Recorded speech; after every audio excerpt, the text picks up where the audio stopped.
Wij hebben op de redactie kunnen kijken. En misschien heeft een enkeling het thuis ook gezien. Maar op tv was het niet echt te volgen. Het eerste debat in Rotterdam tussen de kandidaat-partijleiders voor het CDA. Piet Gerrit Kroeger heeft wel gekeken. Eerst stellen we even de 6 mensen die meededen kort voor. U wordt genoemd. Ik ben vereerd. Ik vind dat je richting 30 zetels terug moet kunnen komen. Pardon? Kies Spies. Ik ben anders. Eén woord. Ja, ik zou zo zeggen Mona, maar bedoel, ik ga er niet over, hè? Ik ga er niet over. Verbinding. De slogan is eerlijk, helder, Henk. Piet Gerrits, laten we die kandidaten even kort langslopen. En degene die misschien het minst bekend is Mona Keizer. Mona Keizer is de grote verrassing van die kandidaten. Wethouder in Purmerend. Doet dat daar heel fris, heel pakkend. En wat heel belangrijk is van haar kandidatuur... zij belichaamt eigenlijk de analyse van dat rapport over die grote nederlaag van het CDA. Commissie Frisse. Die zei, waar heeft het CDA echt dramatisch verloren? Niet in Limburg, niet in het zuiden, al die mythes. Nee, in het westen van het land, in de suburbs, de Phoenixwijken... gemeenten als Almere, Purmerend en dergelijke. En zij is eigenlijk de belichaming van zeg maar, een soort herstel van het CDA daar. Nummer 2, Marcel Wintels. Marcel Wintels is een ondernemer, bestuurder van een hogeschool en dergelijke. En presenteert zich als een outsider. Interessant puntje, hij wordt betaald boven de balken en de norm. Ietsje bekender, zij zat vorige week nog bij ons aan tafel, Madeleine van Torenburg. Ja, dat is een Kamerlid, een pittige debater in de Tweede Kamer. In jullie uitzending presenteerde ze zich. En met de indruk die ik vanuit het CDA kreeg, was dat men aangenaam verrast was. Liesbeth Spies. Was eigenlijk de nationale politiek uit, wou gaan besturen in de provincie. Kwam toen toch weer terug als invalminister naar Donner. Nou, ze zat er nog niet of ze viel met het kabinet. En probeert het nu op deze manier. Een wat ongrijpbare kandidaat. Sibrand van Haarsma-Buma? Is eigenlijk zeg maar de diehard van de kandidaten. Is het type klassieke bestuurder. Ik zeg altijd een klein beetje plagerig. De Bert de Vries van de 21ste eeuw. Oei. Henk Bleker. Ja, Ibrahim Wijbinga, de raadslid van het CDA in Eindhoven, zei het zo prachtig. De bad boy van het CDA. En wat betekent bad boy in dit verband? Een beetje onstuurbaar, een beetje ondeugend en soms ook een beetje... je denkt, oh Henk, wat doe je nu weer? Dat soort politici. Wie is volgens jou de winnaar? Vanavond? Ja. Mona Keizer. Want? Op 2 punten. Ten eerste, zij was degene die het meest opvallend politiek stelling nam op 2 cruciale elementen. 1, ze bracht een heel eigen, vrij assertief, positief betoog over integratie. In plaats van die algemene verhalen. Gewoon heel tak. En 2, zij ging echt regelrecht op Henk Bleker af. Die beriep, er is geen ecologische crisis. Dat willen we zien. Hebben we daar beeld van? Daar hebben we beeld van. Ik vind ook niet dat we in een soort van ecologische crisis of zo verkeren. Zwaar overdreven, is niet aan de orde. Ik hoorde je net zeggen dat jij vindt dat er geen sprake is van een ecologische crisis. Nou ben ik ook wel niet van de afdeling een inconvenient truth, want dat is wellicht overdreven. Maar in het strategisch beraad hebben wij juist over dat onderwerp ook heel lang gesproken. En volgens ons hebben we wel een duurzaamheidsprobleem. Zou jij kunnen uiteenzetten waarom jij vindt dat dat niet zo is? Ja, goed. Dit is scherp. Levert haar dat wat op? Ja, wat hieruit blijkt zijn 2 dingen. 1, dat zij zeg maar, die politieke lange termijnkeuze van dat strategisch beraad zegt, zullen we dat nou even serieus nemen, niet zo wegbabbelen. Ja. 2, zij staat dus echt voor haar verhaal. En 2, je zal toch maar als wethouder uit Purmerend voor het eerst een lijsttrekkerbad doen. En wie pak je aan? Niet een of andere derde, tweede rangs kandidaat. Nee, de man in het kabinet. De bad boy. En de man in het kabinet die op deze portefeuille van het CDA het meest geprononceerd is. En daarvan zeg je, kom op jongen, jij kletst uit je nek. Het antwoord wat hij daarna gaf, heeft u niet vertoond terecht. Want dat was minutenlang gebabbel. Hij kwam daar volstrekt niet goed uit. Ja. Is nu, als je naar die debatten kijkt... Ronald Plasterk heeft aan die debatten meegedaan voor zijn partij... nog niet zo lang geleden. Is nu een beetje af te meten, Ronald, als je dat soort debatten doet... of de zaal het oppakt? Voel je het aan iets? Merk je het aan tussenapplausjes of dat soort dingen? Ja, en je merkt het ook wel aan wat jullie nu doen. Hè? Dus de duiding naar de hand doet altijd ook veel. Als de pers vervolgens zegt van het is glashelder, die Buma, dat is de man... dan gaan de leden ook een beetje denken van nou ja, die schijnt heel erg goed te zijn. Ja. Dus dat voegt er ook nog wat. Hoe reageerde de zaal op de verschillende mensen? De zaal was opvallend stil. Dat kwam natuurlijk ook omdat het geluid heel slecht was. Het geluid was heel slecht. Ze zaten in een kerk. Dat is tegenwoordig een conferentieoor. Dus tegenwoordig kan alles in dit land, zoals u weet. Wat opvallend was... ik denk dat de zaal nog erg in het CDA moet wennen aan dit type debat. Daarbij komt, ik wil één echt heel kritische opmerking maken over het debat zelf. Men heeft dat aan de hand van thema's van dat strategisch beraad gedaan. Mooi bedoeld, maar dat was zo vaag dat, dan laat ik één voorbeeld noemen... er is niet gedebatteerd over de werkloosheid. En over de toekomst van, de fundamentele toekomst van Europa. Ik vind dat eigenlijk bij een dergelijk eerste debat niet kan. Nee, Ronald? Maar wat ik me afvraag, kijk, het grootste worstelpunt voor het CDA lijkt me nu die keuze om met de PVV een coalitie aan te gaan. Daar was 1/3 van de leden tegen. En nu zitten er 6 mensen. En volgens mij geen van die 6 hoort bij die groep van 1/3 die er tegen was. Dus is het niet zo dat je nou over puntjes gaat zitten praten... maar dat eigenlijk de grote discussies toch een beetje vermeden worden? Nou, ik denk daar eerlijk gezegd anders over, Ronald. De discussie in het CDA moet niet gaan, hoewel ik historicus ben... dus ik vind het echt prachtig over wat 2 jaar geleden gebeurde.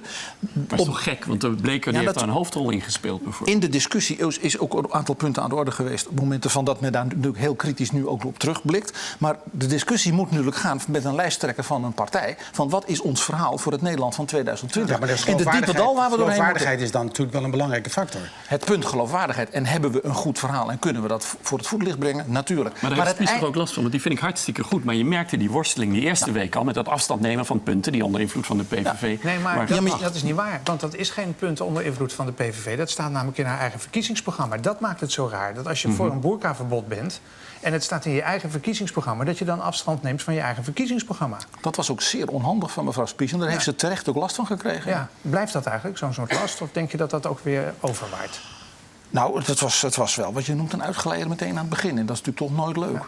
Is er nu nog iemand, want Henk Bleker heeft geloof ik gezegd niet meer met de PVV, hè? Ja. Spies heeft gezegd niet meer met de PVV. Maar Marlene van Torenburg heeft gezegd niet meer met... Speelt dat nog? De lijn van het CDA in den brede is van nooit meer.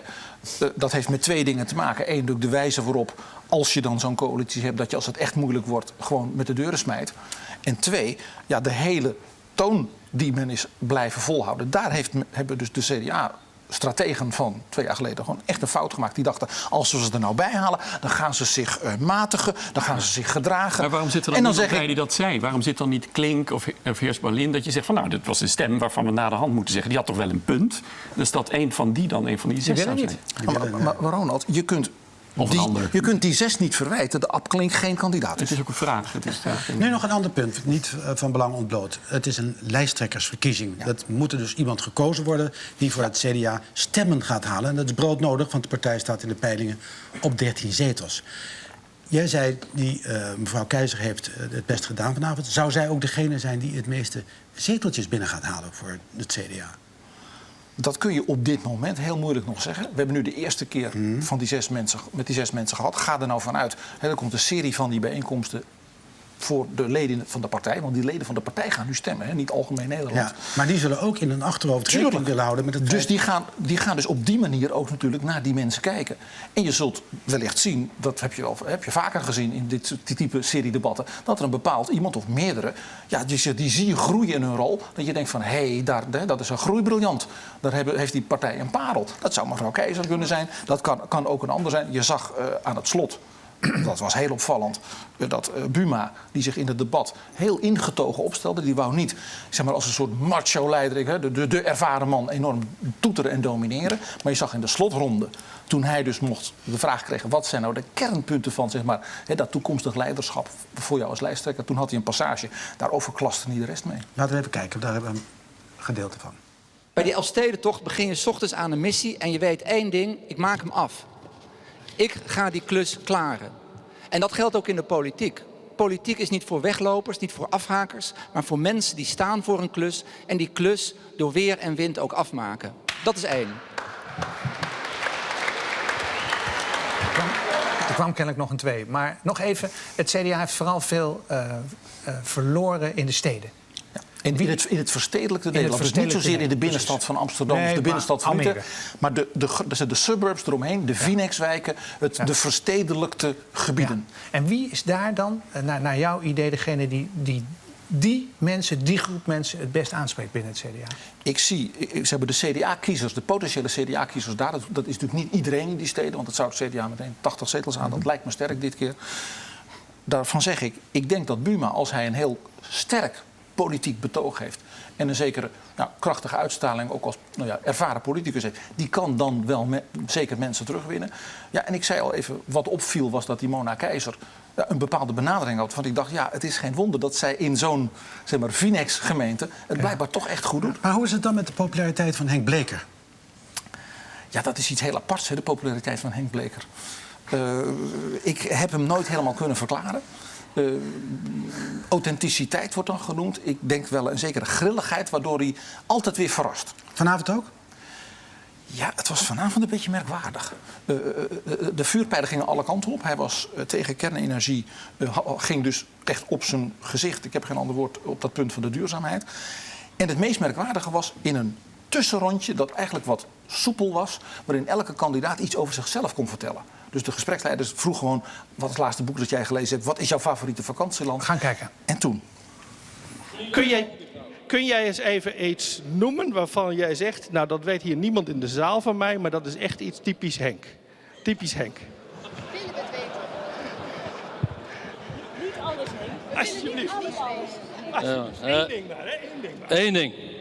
Ja, ik ben een open boek. En de rest vertel ik niet.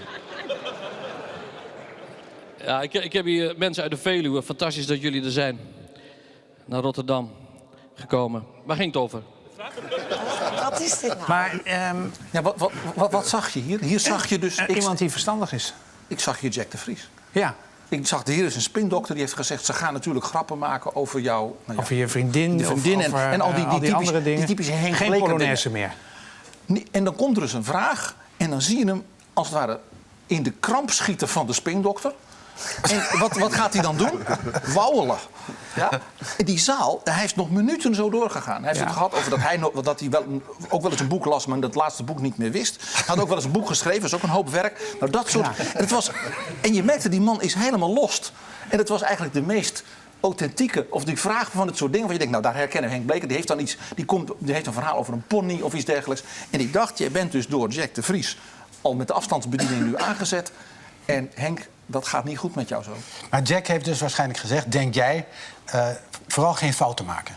Dat is nu aan de orde. Dat is iets wat natuurlijk alle spindokters altijd zeggen. Serieus zijn. En het tweede punt is natuurlijk van, ze gaan natuurlijk naar die typische eigenaardige Henk-dingen. Daar gaan ze een beetje op spelen. En daar moet je bij wegblijven. Nou, en dan zie je die man dus helemaal verkrampen en over de Veluwe beginnen. En waarom noem je Spies niet? Want die leek mij altijd goed. En ik dacht ook een van die mensen die voor je zei, ik heb altijd gevoeld, het is Buma of Spies die uiteindelijk gaat winnen. Mevrouw Spies heeft de hele avond warmbloedige anekdotes verteld over werkbezoeken die ze had gehad in die buurt of in die gemeente. Allemaal aardig, maar ik zat zelf dan aan het eind van de anekdote. En toen? Wat is nu het politieke verhaal? Waarmee ga je nou Nederland 2020 op de kaart zetten vanuit het CDA? Het bleven mooie anekdotes. We praten straks nog wel verder over de politiek. En dan komt er vast nog meer op tafel te liggen. 2020 mag niet hoor, vind ik. Gewoon 2020. Ja, excuus. We gaan naar Griekenland.